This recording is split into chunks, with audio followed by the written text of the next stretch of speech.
Now we come to the second highlight of today, and that is the supporting lecture and the Naylor Prize lecture.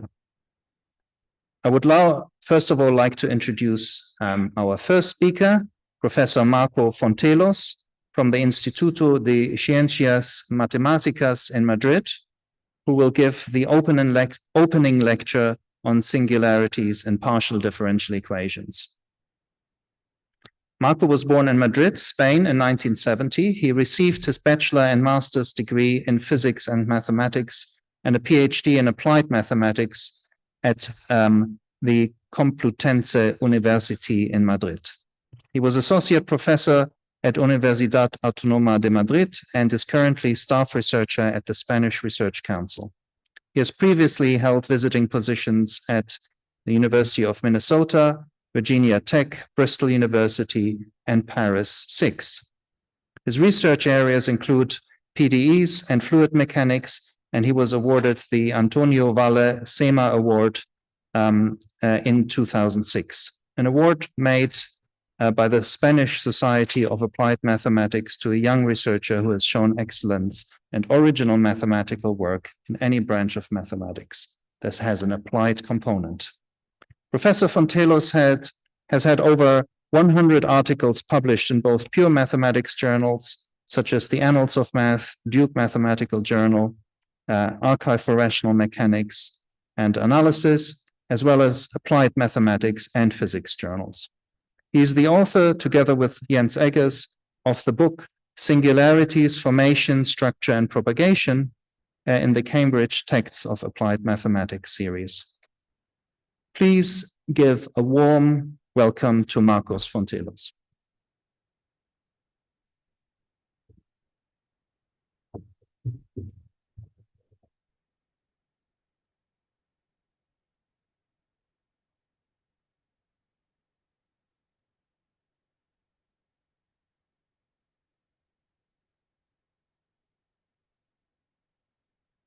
Okay, so I start. Okay. So, well, thank you to the London Mathematical Society for this opportunity to talk about a topic which I believe is very interesting. It's a topic in which mathematical analysis, pure mathematics in general, and applications blend very nicely. And also it's a topic where ideas from mathematical analysis find their way very easily into applications. And this is what I would like to show in this talk. So my talk is divided in 3 parts. The first part, I will introduce general concepts. I will devote some time to this because we are a very broad audience in mathematics. So I will introduce the main ideas very easily. Then I will talk about an attempt to classify different kinds of singularities that appear in PDEs by a dynamical systems approach. So viewing them as members of part of a dynamical system. And then the final part of the talk will be about Euler and Navier-Stokes equations, which are the equations for hydrodynamics. As you know, this is an important problem, which is still open, whether there are singularities or not. So I want to make here a disclaimer. So for the sake of presentation, I will just introduce a couple of results. Nowadays, there are many interesting results in this topic. We are approaching closer and closer to solving it. But I apologize, I won't be able to mention many important results on this, so just a few. Okay, so I will introduce the topic by very simple differential equation, something that you know from school, is Malthus law, okay, also called the exponential growth of populations, okay, which is basically this differential equation here, where you have some population of a number of members n of t, and the variation of this number of members of the population changes proportionally to the members, the amount of members that there are, and multiplied by a factor, which is the difference between the birth rate and the death rate. Okay, this is a linear differential equation. It's very simple to solve. Everybody knows this from school. And the result is this exponential here, where if this difference is positive, this means that the population is going to grow exponentially. If the difference is negative, the population is going to decrease exponentially. But now, imagine that birth rate and death rate depend on the number of members of the population itself, depend on n. Okay, let's think that they depend linearly on n. so that instead of having this linear equation, you get this non-linear equation here. Okay? So the derivative of n of t with respect to time is proportional to n to the square. Again, this is very simple to integrate, and the solution is this expression here, where as time goes to some critical time, t naught, that you can evaluate from initial data, okay, it's given by this formula, the number n of t goes to infinity, okay? And in fact, the funny thing about this is that if you take, and this was done in this paper from the 60s, if you take the population, the historical records of population of the Earth for several times, and you try to plot or to adapt to this formula, you find in this log-log plot, or in this representation of n of t as a function of time, you can find that they match very, very nicely, okay?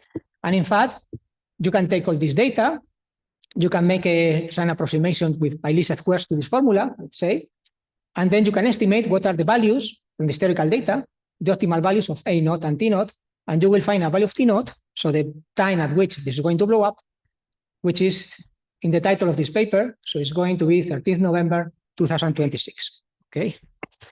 This is actually in the title of the paper, okay? Of course, the authors of this paper know that this is not going to happen, at least because of this, okay? And what happens is that as you approach this critical time, T naught, what is going to happen is that a very important minus term here will appear here, okay? We will have minus here that will prevent blow up, the explosion, the singularity from happening, okay? And now you can discuss scientifically, okay, what is these terms that are going to appear here, okay? So this is one of the points I want to make in this talk, is that the presence of a singularity in a model like this point to new science, okay? To new results that one has to understand. Okay, this is an example from ordinary differential equations. So what happens when we pass to partial differential equations? Okay, so let's just add this term here, which is the diffusion term. Okay, so here we have a population F, now depending on space and time, okay, with a nonlinearity at the right-hand side. Let's take a general P, okay, for the sake of the presentation, and you allow the members of the population to diffuse, okay, you have the two effect combines, explosion, possible explosion because of this, and diffusion because of this, okay. Actually, this is a problem that was posed, I believe, by Fujita in the 60s, and the answer to this has produced hundreds of papers. There's a long list, more than 100 people here, okay. I just choose a name from the beginning of this research. And now it's more or less well understood, the solution. And it's known that the solution depends critically on the combination of this exponent P and the dimension of the space, okay? There is something called the Fujita exponent, PF, such that if this exponent P is larger than this, that depends on the dimension, then you're going to have both blowing up solutions and global solutions, okay? So there is the possibility that even with large values of P, solutions are going to exist forever, okay? There's no blow up, there's no singularity. But if P is smaller than this critical PF, all solutions must blow up, okay? And actually, the theory says that generically you're going to have single point blow up, okay? So all population is going to concentrate, a blow up of population is going to concentrate at one point, okay? You can also compute how the maximum of the density of the population is going to grow, and you will have an power law like this, T naught minus T to some power that depends on the exponent P. And also you can ask about the blow-up profile. So whenever this happens, what is this shape? This function of X that happens at T naught, okay? And the shape tends to be absolute value of X to the minus A. It's not quite like this. So there are exponents in which you have logarithmic corrections here and here, but I'm not going to enter into this, okay? At least now. Singularities can be blow up, as I said, but you may also have shock singularities. In general, singularity would be a loss of differentiability in the solution, okay? So the loss of differentiability can happen because the solution just goes to infinity, because the solution develops a discontinuity, and when this happens, this is called a shock. So you develop kind of sine function, okay? For example, this is a ballet, okay, which is hypersonic, and then you have regions where the density is different in different regions. So density is one here, is different one here, and if you plot the density as a function of the space, for example, in this direction, you will find jumps like this, okay? Another possible singularity is called a cusp, A cap singularity happens when the singularity is this of the form y equals absolute value of x to the a, like this. Okay. Or if you want, is just Holder continues the function. Okay, you lose differentiability. Okay, this happens, for example, in this caustic here, in optics. This happens also in fluid mechanics. Actually, I want to use this example to tell you that singularities actually come into applications. This is a micro device. Okay, it's very small. It's a microfluidic device. So you have a flow of liquid here, and you have two flows here and here. So they are squeezing this shape, and at some point, you will have a cusp like this. Okay, this cusp is going to be regularized by self-extension. Okay, and what will happen is that after the cusp is formed, you will have a blob like this, a small droplet, and then it will detach, and you have here a collection of these droplets. Okay, these are micron size. Okay, so this is an example in which you are using singularity, mathematical singularity that appears into the model to produce these capsules, no? That you can use, for example, for the pharmaceutical industry or whatever, no? Okay, so what is interesting about the study of singularities? Well, from the mathematical point of view, it's a fundamental object. Okay, it's an interesting mathematical object that appears naturally in some PDEs, in nonlinear PDEs.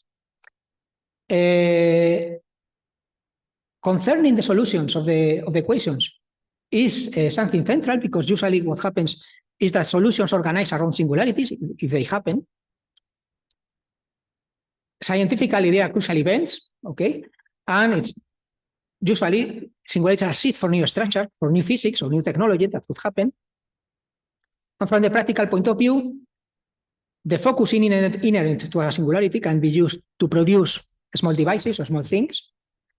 And also, if you are very practical and you say, okay, I just want to put my equations in the computer and see what happens, okay, if there is a singularity, your computer is going to stop. If you want to continue the singularity, you want to continue the calculation, you have to understand the singularity, introduce somehow this knowledge into the code, and progress. And the main mathematical ingredient for this is called cell similarity. So the next two slides will be devoted to this. And I want to introduce this idea about cell similarity and power laws, which are related, by this example that we usually tell the students in order to introduce this topic. So this is an amusing story about J.I. Taylor, 1947. J.I. Taylor was a very well-known fluid mechanicist, maybe one of the biggest of the 20th century. And in 1945, there was a Trinity explosion. There was this test for nuclear device, for nuclear bomb. But the energy that was released was secret, even for the Allies. Okay, so they didn't want people to know. But in 1947, they released a movie of the explosion that you can see here, some frames, in which in each frame you have the time after the explosion when this happened. Okay, so you can see that this almost spherical shape is growing in time. So you can write a function r of t for the radius of this sphere. Okay, and remains mostly spherical. Okay, it always looks more or less the same. So this is said to be self-similar. Okay, the shape is more or less the same all the time after rescaling. And if you want to model this mathematically, very quickly you run into trouble because the problem is very complicated. Okay, you have several species, chemical reactions. One thing is converting to another. You have a temperature field. It's very complicated mathematical problem. Okay, even for modeling, it's very difficult. But usually mathematical models for physics, the relations that you have between functions, derivatives, and unknowns are algebraic. Okay, are products and sums and so on. And in most cases, the unknowns and the variables combine in such a way that they are product of each other. Okay, this is just very usual thing for PDEs, that you have these combinations. So let's take several quantities that we already know from this system, like the density of the air outside the explosion, the energy that we don't know what it is, but let's take as an unknown, and let's also take the time, okay, and the radius of this sphere, okay? And each one of these quantities has a different scaling. This has dimensions of L, this has dimensions of mass divided by volume, Energy has these dimensions, time has dimension of time. And let's assume that the radius depends as a product of all these three quantities that we can infer or we know from the movie, okay? With exponents that we don't know, okay? And now let's impose that dimensionally, this, which has the dimension of length, has the same dimensions as this product here, okay? So the density is mass divided by volume, divided to some power x, and so on. Energy to the power y, time to the power c. And let's impose that dimensions of this is equal to dimensions of this. So all dimensions with the mass have to disappear from this quantity. This is this equation. All dimensions of time have to disappear. This is this equation. And the dimensions of length has to be to the power 1, because it has to be equal to this, and this is this equation. So we have a linear system with three unknowns, x, y, and z. We solve it, and we find this expression, okay? So just by arguing dimensionally, you can find that there is a power law relation between the radius of the sphere and time. In this case, the radius grows like time to the 2/5, okay? Now, you don't know this quantity, this is dimensionless quantity, but you have this movie, so you can, by the data of what is the radius for each one of these frames, you can infer what is the value of this and this, and you can find that the energy is 25 kilotons, okay? Later on, it was found, it was released, the real value of this, and the real value was between 18 and 22 kilotons, okay? So this is a very elegant way to infer information with very small data, no? Just based on the dimensional analysis, no? On the fact that you have a cell similarity. Now, let's take an example a little bit more difficult, which is the disconnection of a drop from a filament, okay? When you open the faucet, okay, and you have a flow of liquid at some point, at some distance from the nozzle, you will have the formation of a sequence of drops. This is more complicated because the shape at the disconnection point is unknown a priori. You don't know what it is. But you believe that the evolution of the minimum radius, the radius of this neck that appears here, as a function of time, is going to be a power. Okay? Actually, this was the assumption done by Jens Segers in 1993, and what I'm going to explain now is one of the most important results that he has. And we want to find two things. What is this exponent alpha? And we want to find also what is the shape locally near this point. So when the bubble or the drop disconnects from the jet, so the local geometry there is going to be a parabola, is going to be two cones. What is it going to be? Okay, so this is the same problem, but an infinite jet. So we can do a simulation just to present the main results. Let's assume that we have periodic boundary data, and we simulate the evolution of a jet in time. Okay, so you will have pinch off event here. And if you look at the profiles, at the geometry of this function h, by the way, is the distance of each point of the boundary. This is axisymmetric. This is the distance of this point of the boundary to the axis of symmetry. C is the coordinate along the axis. So if you plot for various times close to the singularity this function h of c and t, you will see that the function looks the same up to rescaling. Okay, so if you blow up with a given power of t naught minus t, these profiles, they collapse to the same curve. Right? They tend to approach, as time gets closer and closer to the singularity, they approach to some function, to some given function. Now, what are these exponents? These exponents, we will see, have to be alpha equal to 1, beta equals to 1/2. Okay, so you have to rescale the height by t naught minus t to the power 1, and you have to rescale the axial distance by t naught close to the singularity by t naught minus t to the power 1/2. For the axial velocity, it's another unknown for this problem. What is the velocity along the axis? You do the same thing, you rescale, and you are converging to this blue profile here, and the rescaling exponents in this case are minus 1/2 here and 1/2 here. Okay? Now, what are these exponents coming from?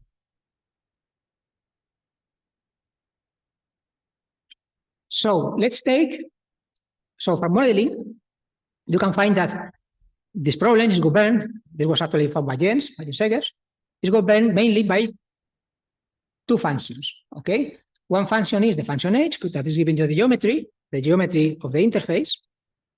Okay, another function is the axial velocity, v naught. And both functions, in principle, depend only on c and t, on c and the time. You can show that the radial velocity is negligible. Okay, so you have also radial velocity, but the axial velocity is dominant close to the singularity. Okay, so this is the dominant system near the singularity. I'm not going to explain where its equations are coming from. Okay, the only thing I'm going to do is to look for self-similar solutions that are solution to this equation. Okay, so self-similar solutions are power laws, as I said. H is a power law, but multiplied by a non-trivial profile that depends on a certain combination of c and t naught minus t to some exponent beta. And the velocity is also in this self-similar form. And if I plug these two expressions into the equations, what I will get is the product in each one of the terms of t naught minus t to some power multiplied by a function that depends only on one variable, which is the self-similar combination c divided by t naught minus t to the beta. Okay? And now, if I impose that all these factors of t naught minus t cancel out in the two equations, I find an algebraic system of equations for the exponents, I solve it, and I find exactly these values. Okay? And what is left is a system of ODEs that you can see here. Okay?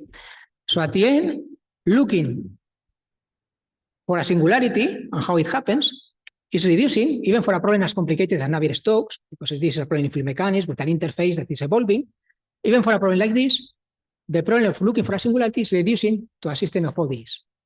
In this case, this system that has to be subject to boundary conditions. What are the boundary conditions for this? Well, you have to impose, since what we are doing is to blow up close to the singularity, okay? Close to the singularity, points that are away from the singularity will remain stationary. Okay, very close to the singularity is where all the action is happening. Away, the profile has to remain stationary, and this implies that asymptotically, for the self-similar variables, because away from the singularity is going in the self-similar variable to infinity, you have to remain stationary, and this gives you some constraints between the exponent alpha and beta, so that alpha divided by beta has to be equal to 2. Okay, and the infinity behavior, the behavior of infinity has to be quadratic for the function phi, for the shape of the interface, and has to be absolute value of psi to the -1 for the velocity, or for the self-similar velocity. So Jens solved this system of equations, these two ODEs with these boundary conditions, and he found some profiles. So would you compare with the rescale profiles from the simulation, you can see that they overlap asymptotically. Okay? They approach as time goes to the critical time t naught to the self-similar solution, to the solution of this system of ODEs, both for the function phi, for the profile, and for the velocity profile. Okay?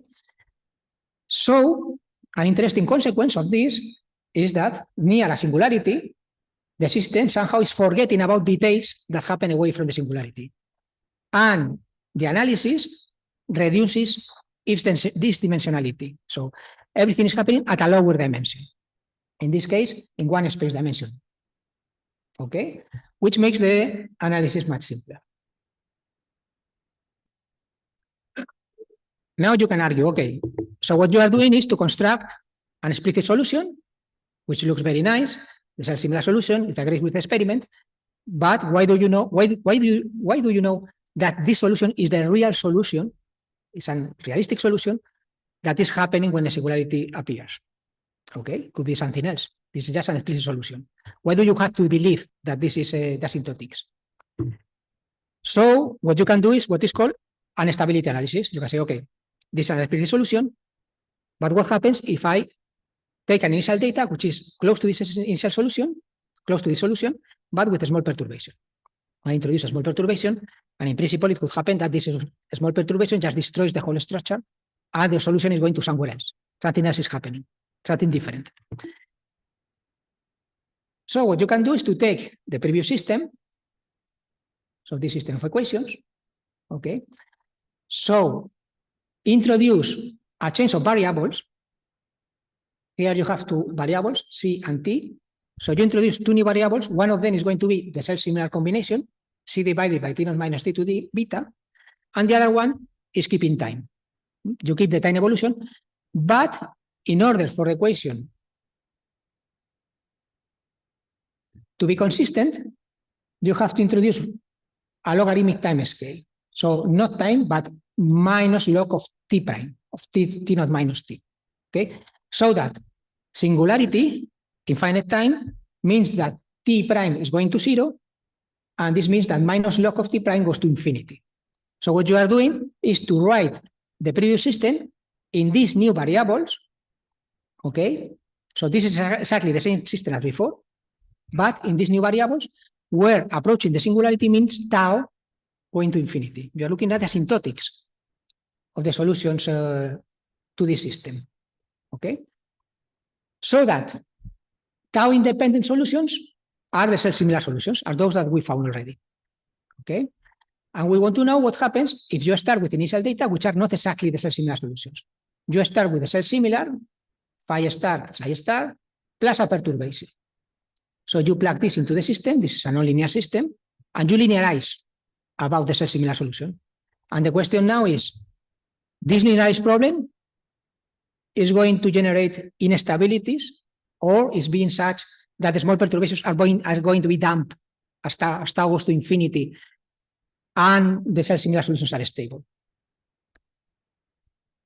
So when you linearize, you arrive to a linear system for the perturbation, for phi and psi. Now it's capital phi, capital psi.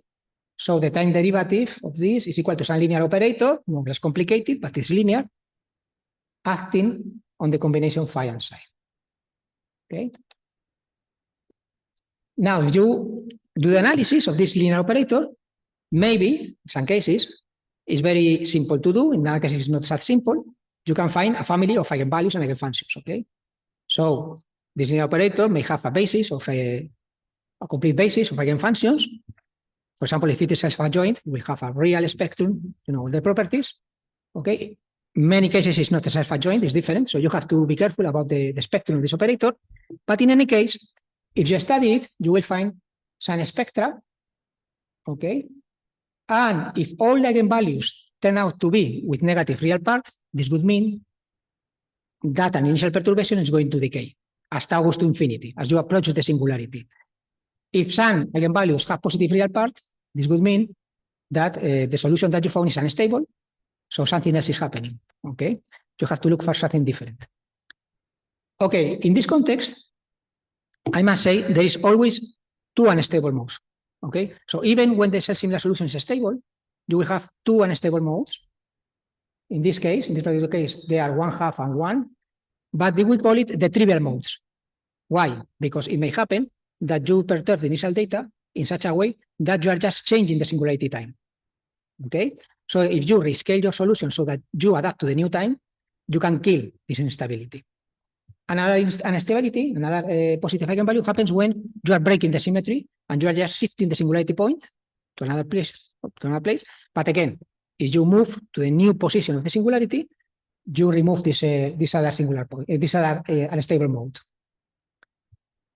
Now it was shown by Jens, Dallaston, Shaw, Spitters, and Eggers in 2021 that the first non-trivial eigenvalues for this problem are these complex eigenvalues, okay, with negative real part. So actually, the self-similar solution is stable, okay, which is not always the case. For example, you know from dynamical systems that it may happen that you have an attractor, you have an equilibrium point, and when you linearize around this attractor, not all eigenvalues have positive real part, negative real part. Okay, it could happen, for example, that you have 0 eigenvalues. Okay, eigenvalues with 0 real part. So this means that in most directions, you are going to approach the equilibrium point exponentially fast, but there is some directions, those associated to the 0 eigenvalue, in which if you approach, maybe not, but if you approach, you may approach algebraically fast. Not exponentially fast, but algebraically fast. Why? Because if this is a 0 eigenvalue, then the linear analysis doesn't work. The linear analysis will tell you time derivative equal eigenvalue multiplied by the function, that known by the eigenvalue 0. Okay, so you get a trivial equation when you linearize around this eigenvalue. So this means that you have to go to next order. Okay, the next order typically will be quadratic.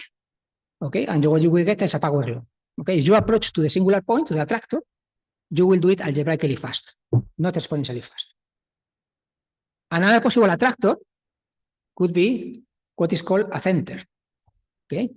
This happens, for instance, if you have a dynamical system, think of a 2x2 dynamical system, you have an equilibrium point, but you have a parameter in the system, and this parameter can change, okay? So it may happen that for some values of the parameter, this attractor is stable, so all eigenvalues have negative real part, it's attracting all orbits, but as you move this parameter, the character of this equilibrium point changes from attractor to repulsor, okay? Some eigenvalue has a real part that switches from negative to positive, okay? This is called a Hopf bifurcation. Okay? When this happens, the character of this equilibrium point, this attractor, changes. It becomes unstable, it's not an attractor anymore, but the result of this Hopf bifurcation is the appearance of a limit cycle around. Okay? So the attractor is not this center anymore, it's a periodic orbit around this point. So what I'm going to do next is to show you two examples of PDEs in which these two phenomena happen. Okay? And why I believe is important, it's not a pathological thing, it's something that happens in many systems. So let me begin with the first one. So this is a classical problem in geometry. Actually, you can see some experiments. This is the dripping of a solid helium-3. Okay, you can see it very clearly, but you can see this a blob here is detaching here. Okay, and you can show that a good physical model for this is what is called mathematics in geometry mean curvature flow. This is the flow in which you have a surface which is evolving following the normal direction in each point, multiplied by the mean curvature of the surface. Okay, it's a classical problem in geometry. And this evolution sometimes can lead to singularities, topological changes, no? Where your shape, which is simply connected, at some point detaches and disconnects into pieces. Okay, so let's write a model for this. Okay, so let's assume that this is axisymmetric. H, again, is the distance of each point of the interface to the axis. The variable along the axis is called, in this case, is called C. I think, yeah, C. And the equation is this, okay? So derivative of H with respect to time is equal to the normal velocity multiplied by this geometrical factor, that in the case, the mean curvature, so the velocity is proportional to the mean curvature, and the mean curvature for axisymmetric surfaces is given by this expression, okay? It's a nonlinear PDE, but if you make this change, if you write H equals 1 over U, then this equation transforms into this equation where you can recognize the equation from the second slide, okay? It's a diffusion, second derivative, reaction equation. You have a Laplacian, in this case, a second derivative, and you have a right-hand side, which is a power, in this case, power 3, U to the 3. And then you have other terms, which are terms, nonlinear terms, in U, derivatives of U, that I am asking you to believe that they are small. They are not important. The main part is given by this part. It's given by this. Okay?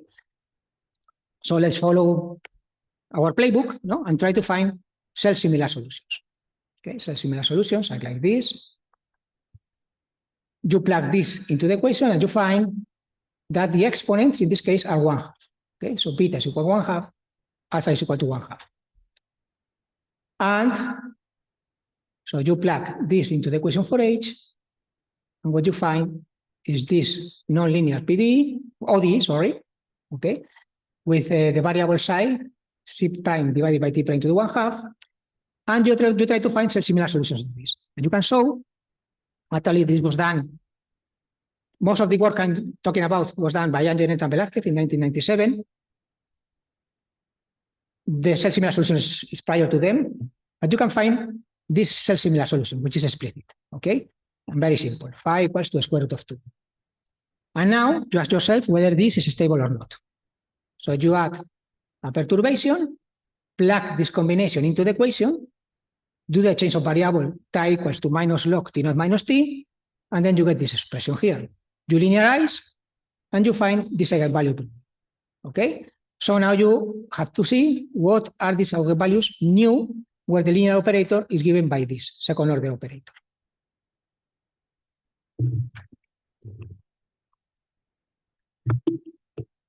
It turns out that if you restrict yourself to symmetric shapes, the eigenfunctions of this linear operator are these functions. These are called Hermite polynomials.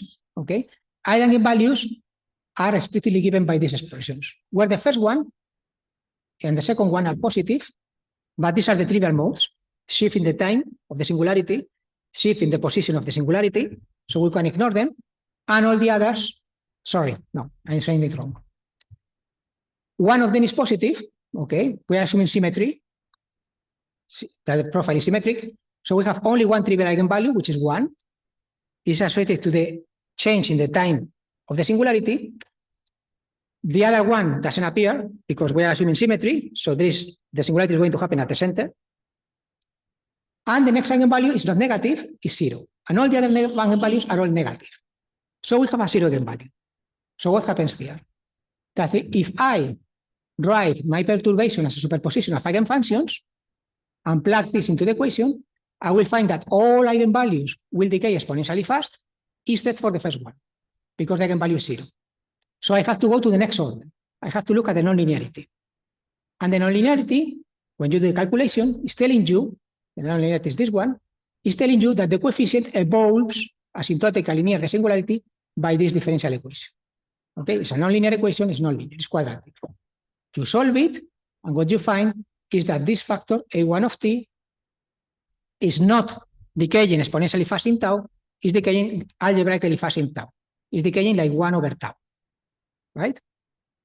So your solution is the explicit self-similar solution plus a perturbation, which is explicit, but has a factor 1 divided by tau, okay? So that the minimum height, so the radius of this jet, that is, of this pinching that is appearing, you can combine this and this, 2 divided by 2 to the 2/3 multiplied by tau, and rewrite it asymptotically as t prime to some exponent alpha that depends on tau. So now the exponent is not exactly 1/2, it's only 1/2 when tau goes to infinity, okay? At other values of tau, it's a bit different. It's 1/2 minus something that goes very slowly towards 1/2, okay? It's approaching 1/2, but only asymptotically, as tau goes to infinity. Also, the self-similar profile is explicit, but here the self-similar variable eta is not c divided by t to the 1/2, it's c divided by t to the 1/2 log of t to the 1. Okay, it's a bit different. Okay, so you may think, okay, well, at the end the exponent is 1/2, so what's the point? I mean, it's just a logarithmic correction. So I'm going to try to convince you that this logarithmic correction can be very important. With this example, this is a different problem. This is not mean-curvature flow, but the phenomenon is the same. Okay, so it's a paper we wrote together with Jens, Sniger, and Lepinen in 2007, and this is the problem of the disconnection of a bubble, not a drop, but a bubble. Okay, so you are plugging air from here, and at some point this bubble will detach, and at the detachment point you will have a singularity. Okay, in this case you see it's kind of symmetric. Okay, it's flat, so it seems to be x to the square, more or less. And after that, the bubble just rises. And what happens with this example is that if you make the naive, simple dimensional analysis in the way J. Taylor did, similar analysis, what you find is that the exponent of the radius versus time, the distance versus time, should be 1/2. Okay, so it should be t0 minus t to 1/2.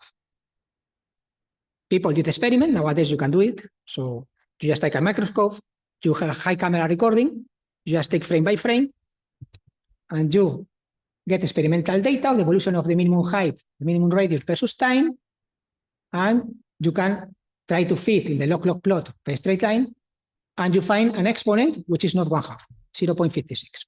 Okay. So at the time, 2006, there was a lot of noise about what is going on. It's an anomalous exponent. Why bubbles have a different phenomenology as was expected. So what's kind of open problem at the time, and what happens actually is that you have this scenario that I presented before. Okay, if you make carefully the analysis, you have a zero eigenvalue which generalizes around self-similar solution, and this zero eigenvalue, you have to go to the next order, and when you solve it, you find algebraic corrections to the exponent. And in this case, the exponent, the similarity exponent, is 1/2 as expected, but you have this correction 1/4 square root of log t naught minus t.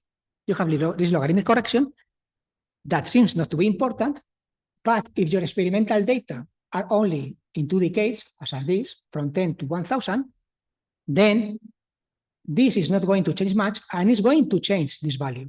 So you are going to see something that approaches a constant exponent, which is not exactly the one expected, and you have to go many, many decades beyond that in order to find the real value, the real exponent, which is 1/2. Okay, so most of the time you will find an asymptotic value for the exponent, for the similarity exponent, which is not the correct one experimentally. Okay, here, for example, you have a comparison between the value what we computed for alpha and the experimental data. You can see that they overlap very nicely. Okay, and you will only find 1/2, 0.5, if you go far, far, far away. So you have to look at very, very short times close to the singularity in order to see it.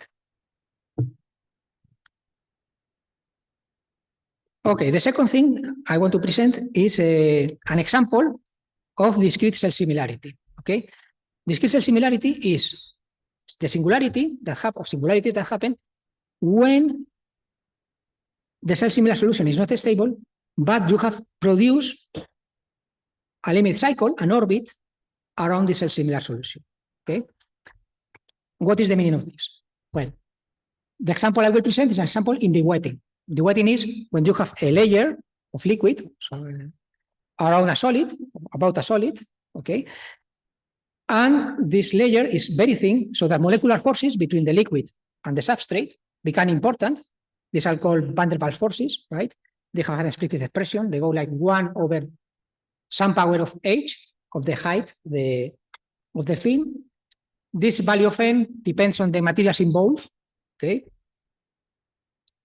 So we will take it as an unknown or variable, n, this exponent here.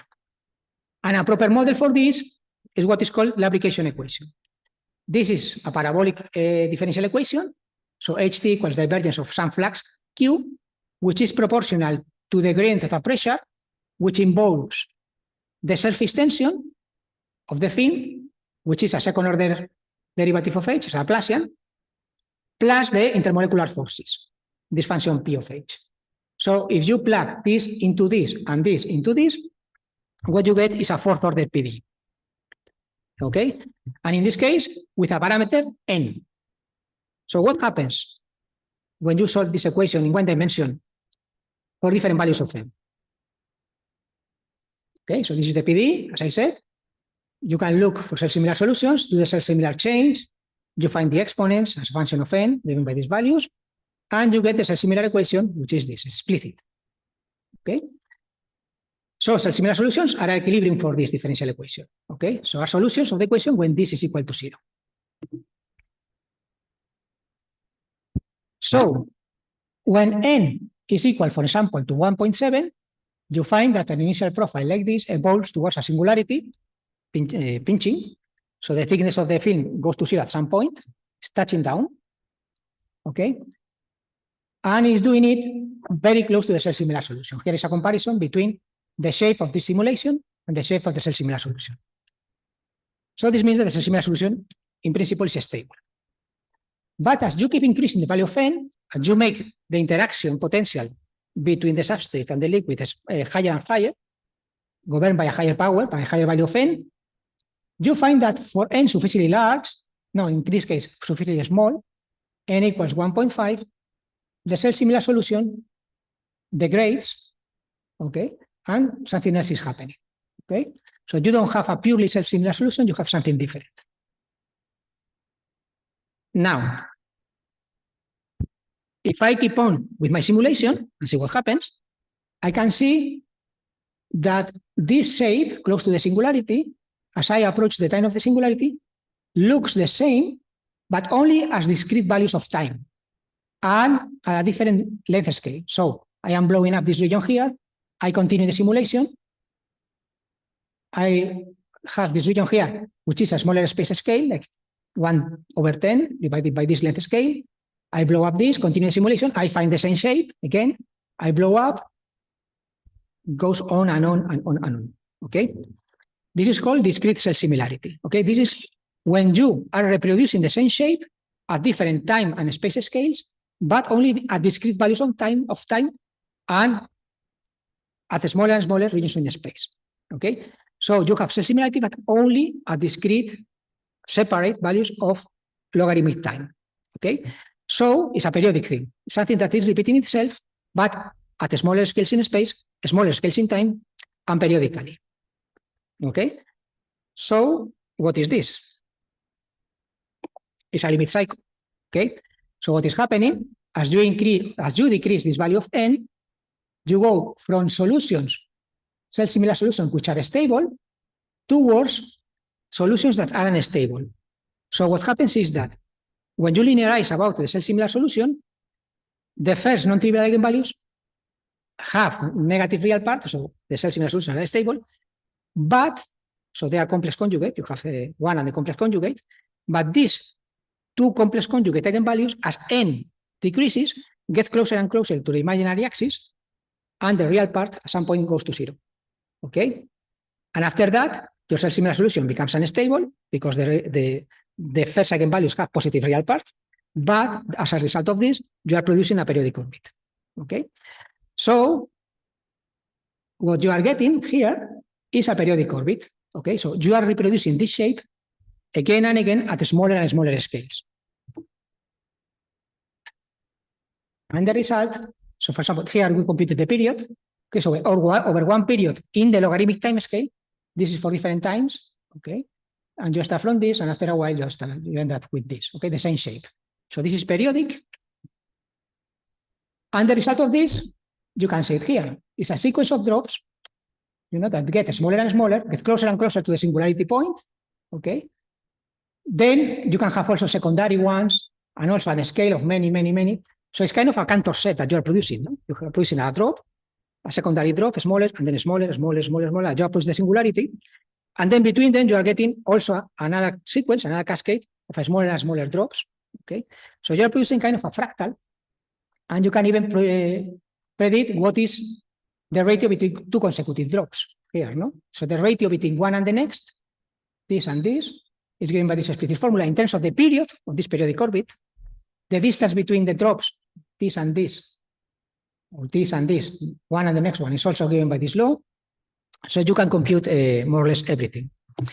So this is a new kind of singularity that was known in some astrophysical context, but we believe it's the first time for a simple PD where this scenario has been found. Now let me go to the last part, which is connecting this with hydrodynamics problems.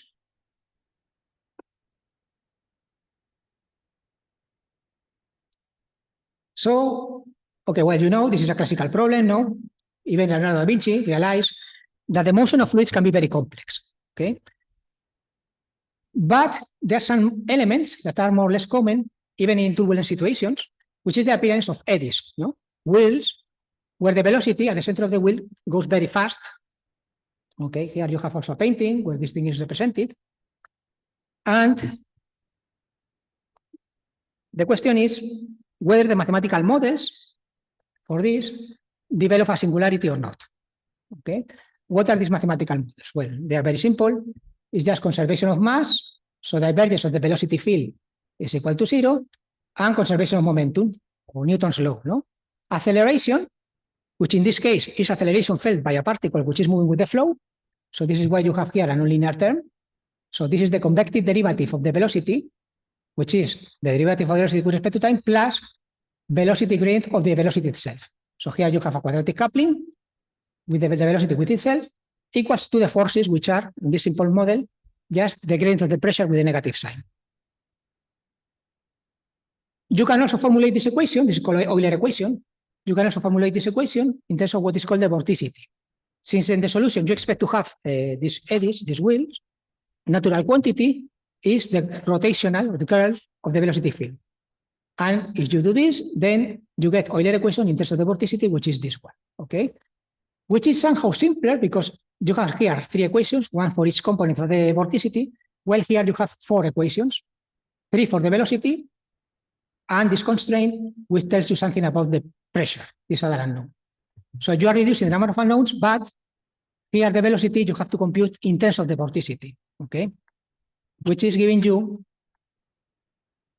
no locality, because if you solve the velocity in terms of the vorticity, you have to do it through what is called the Biot-Savart integral, which is a non-local expression of the vorticity itself.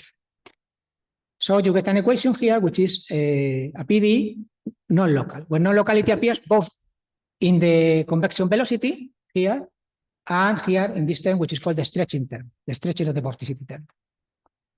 Now, Euler equation is incomplete in the sense that it's not taking into account the friction between particles inside the fluid. If you take it into account, it was done by Navier and Stokes, then you get this extra term, which is somehow regularizing the equation because it's a second derivative, it's a Laplacian of the velocity, and a factor here, which is called the viscosity of the fluid, okay? So you have 2 models, Euler model without viscosity, Navier-Stokes model with viscosity, and the vorticity counterpart, which in the case of Navier-Stokes introduce also a Laplacian of the vorticity. Now, these problems have local existence. This was proved by Leray under very general conditions.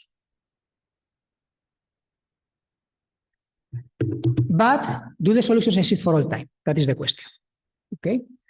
So if I write Euler equation in terms of the vorticity, and I put myself into a particle which is moving with the flow, the vorticity that this particle is feeling, okay, the vorticity along the streamlines has a change in time, which is given by this non-local, non-linear interaction here, okay? Where you can see there is a quadratic interaction between vorticity and the non-local Biot-Savart integral acting on the vorticity, okay? So in this sense, it's similar to my first transparency, because in my first transparency I had derivative with respect to time of n equal to n squared, okay? But you have this thing in the middle, which is mixing everything, okay? It's changing the vorticity. It's not exactly vorticity, it's an integral operator acting on the vorticity. So is this non-local interaction which is creating the whole trouble? Because at today, it's not known whether this equation has singularities or not, okay? Okay, this has connections with turbulence. It's an important problem. When a flow becomes turbulent, there is this Kolmogorov law, which is postulated. That is that you are creating vortices, you are creating eddies of many sizes, okay? And the way the energy is transferred from the large vortices to the small vortices is given by this power law, okay? As a function of k, which is the inverse of the typical size of the vortex. And when the vortex is very small, so when k is very large, you have some dissipation, which is given by a parabola, essentially, okay? And there is a conjecture by Onsager that in order to have energy dissipation, even in the limit when the viscosity, when nu goes to 0, you need to have some singularity appearing in the fluid. You need to have Helder singularities, okay? So this is one of the reasons why understanding singularities for Navier-Stokes is important. So as you know, this is one of the main problems in this Millennium Prize problems, problem number 3. So I took this from the webpage of the Clay Institute. So this is Navier-Stokes equation. And the question, there are 4 points. So you get the prize if you prove A, B, C, or D. So B and D are the periodic versions of this. This is just in the whole space in R3. P and D are the periodic versions, so it's the same thing. And you have to prove one of these 2 things. Whether this equation has global solutions that exist for all time, under general conditions on initial data, and some technical conditions that I didn't write, or solutions blow up in finite time. Solutions cease to be regular when at some point, at some time. Okay, so I am about to finish. So I'm going just to present you a couple of things that are known. There are many results, as I said. So one of them is that simple self-similar solutions don't exist under very general conditions for Navier-Stokes. Okay, this was proved first by Nektar, Ruchis, Kayes-Berak in 96, under the condition that the solution is in L3, okay? And for that, values of the exponent was proved by Tsai in 1998. You can also look for global solutions if the initial data is sufficiently small and you have enough regularity, and there is some activity trying to reduce the regularity to minimal conditions, so you get global existence of solutions. You have also, since Navier-Stokes is three-dimensional, the problem is three-dimensional. In 2 dimensions is no, there are no singularities.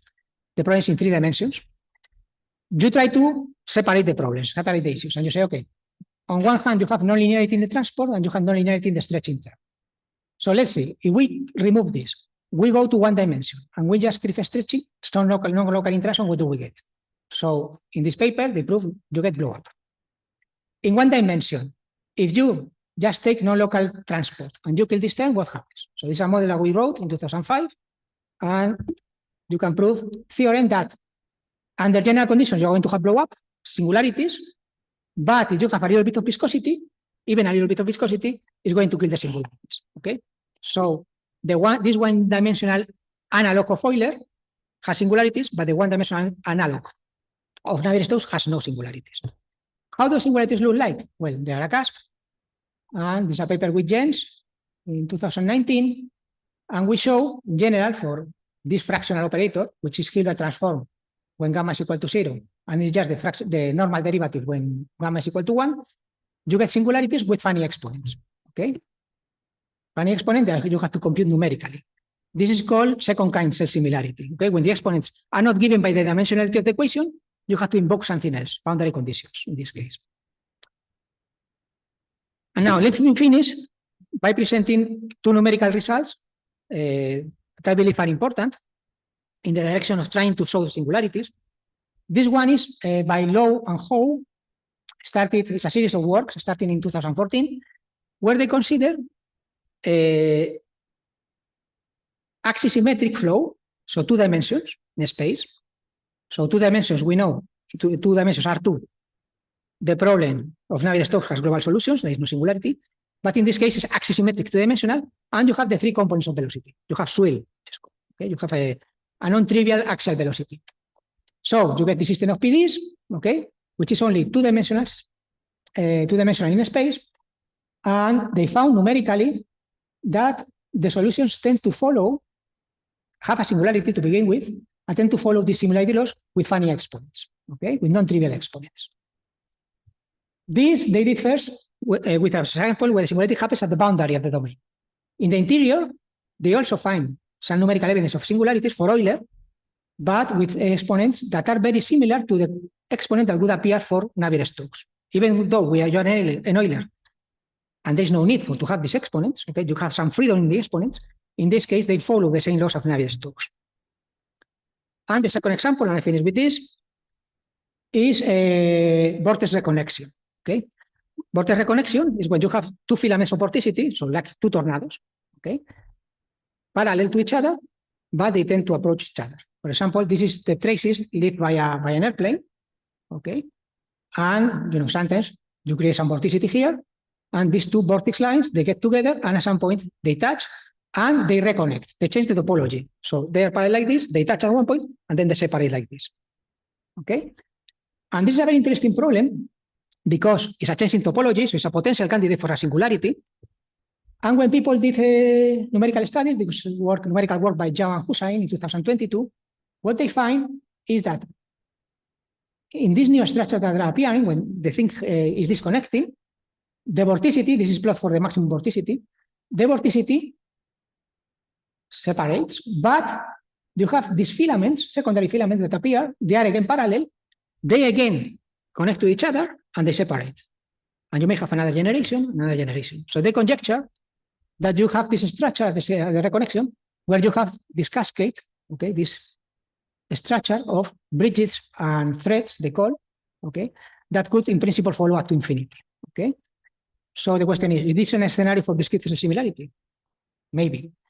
And then after the reconnection, they find everything becomes very turbulent, and they even find some scaling law that looks like the Kolmogorov law, okay, the turbulence Kolmogorov law.